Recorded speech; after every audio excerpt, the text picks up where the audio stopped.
नमस्कार। आज हम उन नए और बहुत जरूरी नियमों को समझने वाले हैं जो भारत में गंभीर अपराधों की पुलिस जांच को तय करते हैं।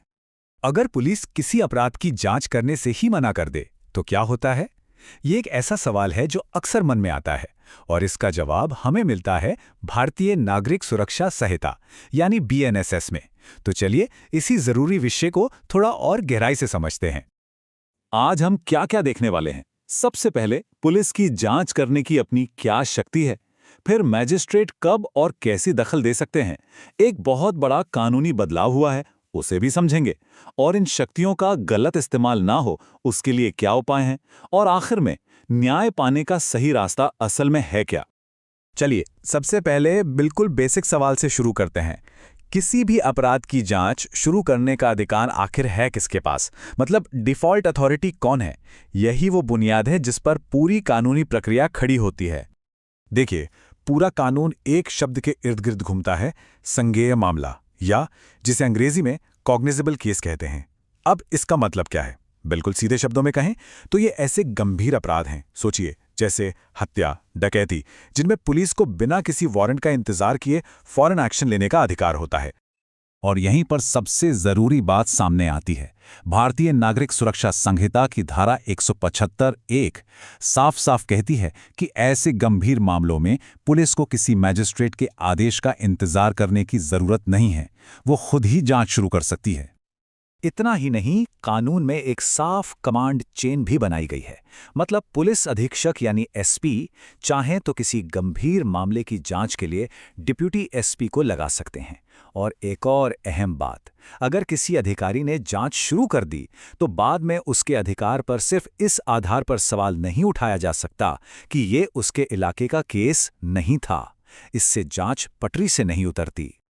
लेकिन सोचिए, अगर ऐसा ना हो तो क्या होगा? अगर पुलिस अपनी इस शक्ति का इस्तेमाल ही ना करे, अगर वो कोई कार्रवाई करने से ही मना कर दे, बस यहीं पर हमारी न्यायपालिका यानी जुडिशरी तस्वीर में आती है।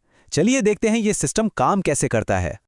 तो ऐसे में कोई भी नागरिक जिसे लगता है कि उसकी शिकायत पर कोई एक्शन नहीं लिया जा रहा, वो सीधे एक न्यायिक मजिस्ट्रेट के पास जा सकता है।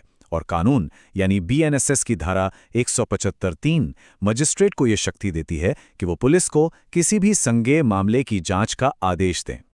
अब यहां शक्तियों का बंटवारा देखना बहुत दिलचस्प है। मजिस्ट्रेट जांच शुरू करने का आदेश तो दे सकते हैं, लेकिन जांच कैसे होगी इस प्रक्रिया में वो दखल नहीं दे सकते। जांच करना ये पूरी तरह से पुलिस का ही काम है।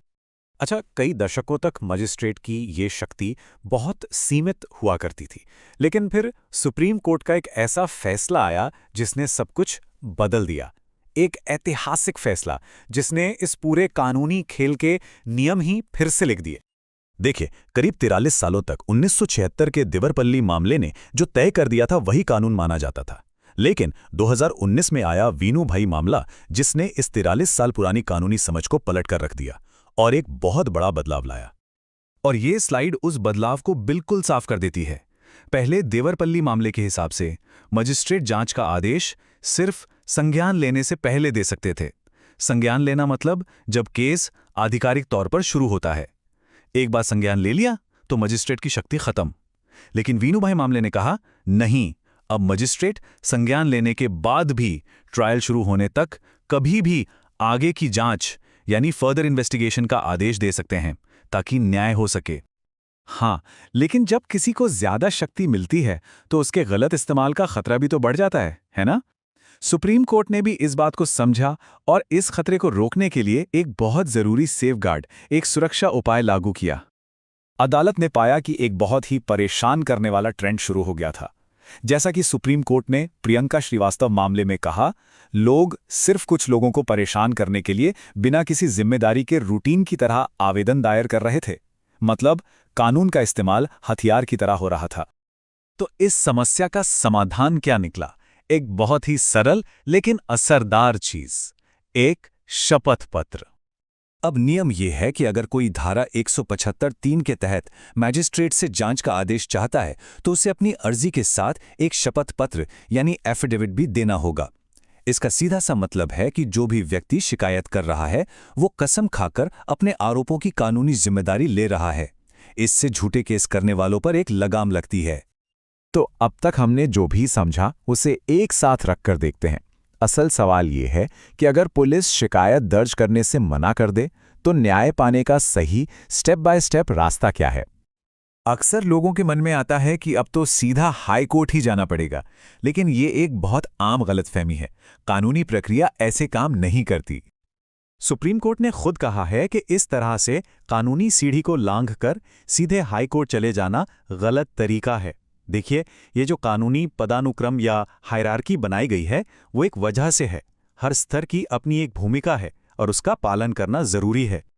तो फिर सही रास्ता क्या है? ये है वो सही स्टेप बाय स्टेप प्रक्रिया। नंबर 1, सबसे पहले पुलिस स्टेशन के इंचार्ज अफसर से मिलें। नंबर 2, अगर वो मना कर दें तो जिले के पुलिस अधीक्षक यानी एसपी के पास जाएं। और नंबर 3, अगर वहां से भी कोई कार्रवाई ना हो तब एक शपथ पत्र के साथ मजिस्ट्रेट के पास जाएं। मतलब न्यायपालिका का दरवाजा खटखटाने से पहले पुलिस के स्तर पर सारे रास्ते आजमाना जरूरी है। और जब मामला मजिस्ट्रेट के पास पहुंचता है तो वो क्या करेंगे? वो देखेंगे कि पहली नज़र में कोई मामला बनता भी है या नहीं। अगर बनता है तो वो एफआईआर दर्ज करने का आदेश देंगे। इतना ही नहीं, वो जांच पर नज़र भी रखेंगे ताकि वो निष्पक्ष हो। और अगर जरूरत पड़े तो वो जांच करने वाले अधिकारी को बदल भी सकते हैं। तो कानून में ये जो पूरा बदलाव हुआ है, इसका मकसद एक ऐसी व्यवस्था बनाना है जो अपराध की जांच के लिए ताकतवर तो हो, लेकिन साथ ही इतनी जिम्मेदार भी हो कि नागरिकों को बेवजह परेशान ना किया जा सके। और ये हमें एक बड़े सवाल के साथ छोड़ जाता है। क्या ये नया कानूनी ढांचा असरदार पुलिसिंग और नागरिक अधिकारों की सुरक्षा के बीच वो जरूरी संतुलन सच में बना पाता है?